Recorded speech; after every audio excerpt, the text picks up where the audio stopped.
Good morning, it's 10 o'clock on the Storm Center Sunday morning. Nice to have you with us on what is going to be a day of snow and then sleet and then freezing rain. This is a longer duration storm than we've dealt with so far this winter, and we are concerned about the possibility for some power outages tonight from some freezing rain. So that's why we're with you here on News Center Maine Plus.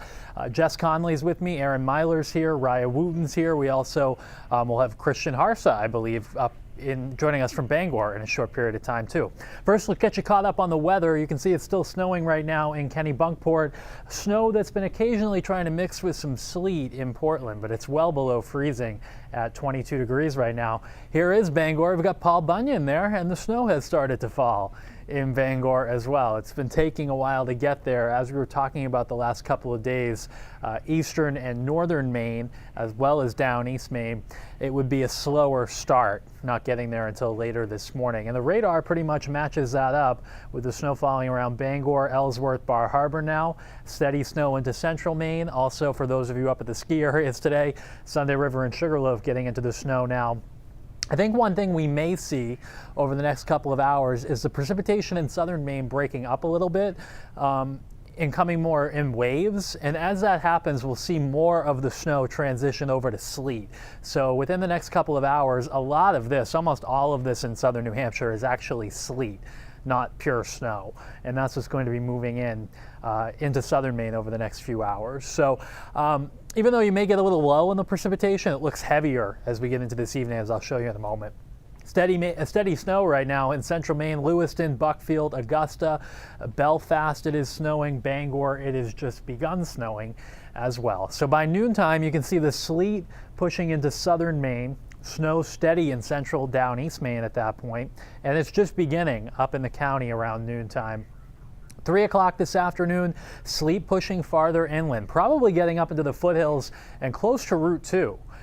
Closer to the coastline, though, we're likely to have freezing rain beginning during the middle of the afternoon.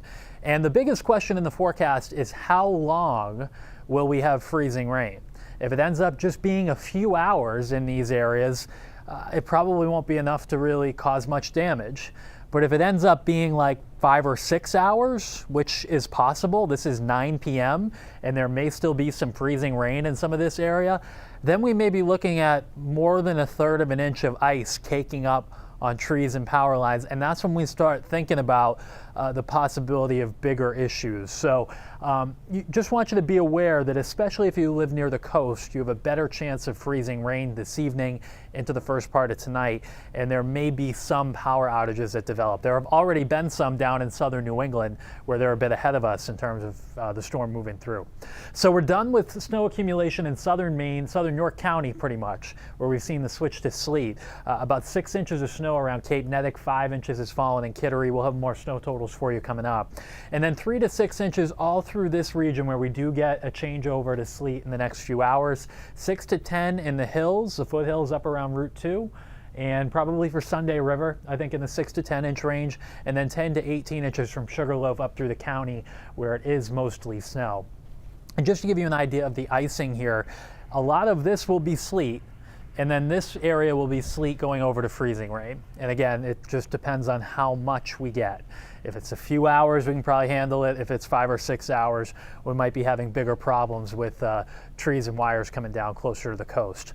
Complicating the matter is that behind the storm, it is going to be windy tomorrow. Temperatures only in the low to mid 20s, but wind gusts 40 to 50 miles per hour. So we could have some outages from wind alone tomorrow. You cake on some ice to the trees and power lines, could raise some bigger issues. Bitter cold on Tuesday, another windy day, still gusting to 30 or 40 miles per hour on Tuesday. And then we are watching another storm for Thursday into Friday. There will be a storm. It's really just a question of the track. Does it come up into New England, or does it stay to our south and offshore? We'll have much more on that once we get through this one.